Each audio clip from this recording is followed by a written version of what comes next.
દેડિયાપાડાના ધારાસભ્ય ચૈતર વસાવાની આજે કોર્ટમાં સુનાવણી છે। કોર્ટમાં સુનાવણીને લઈને ચૈતર વસાવાના જેટલા પણ સમર્થકો છે, આગેવાનો છે, એમની પાર્ટીના ઘણા ખરા જે નેતાઓ છે, તે હર હંમેશ આપણને જ્યારથી આ કિસ્સો સામે આવ્યો છે ત્યારથી તેઓ પોતાની બેબાક અવાજ સાથે આગળ આવ્યા છે।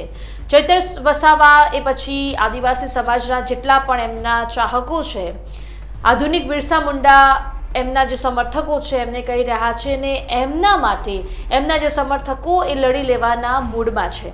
પરંતુ આ બધાની વચ્ચે આમ આદમી પાર્ટીના ઘણા ખરા જે સમર્થકો છે પોલીસને ખેસ પહેરાવવાની વાતો કરતા નજરે પડ્યા છે। થોડાક સમય પહેલા જ આપણે જોયું કે આમ આદમી પાર્ટીના ઘણા ખરા સમર્થકો એ પોલીસને એમ કહેતા હતા કે ભાઈ એક કામ કરો, તમે ભાજપનો ખેસ પહેરી લો, અને ફરીથી આજે એક એવો જ કિસ્સો સામે આવ્યો છે।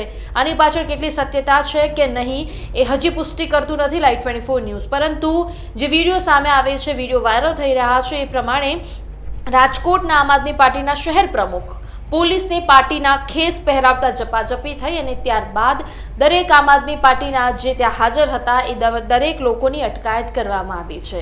હવે કોઈ પણ મુદ્દો બને અને પોલીસને આપણે એમ કહીએ કે ભાઈ તમે એક કામ કરો, ખેસ પહેરી લો, કોઈ પણ પાર્ટીનો ખેસ, હું ફક્ત ભારતીય જનતા પાર્ટીની વાત નથી કરતી, કોઈ પણ પાર્ટીનો ખેસ તમે એમ કહો કે પહેરી લો, તો ત્યારે આ પ્રકારની સ્થિતિનું નિર્માણ થાય એ સ્વાભાવિક બાબત છે।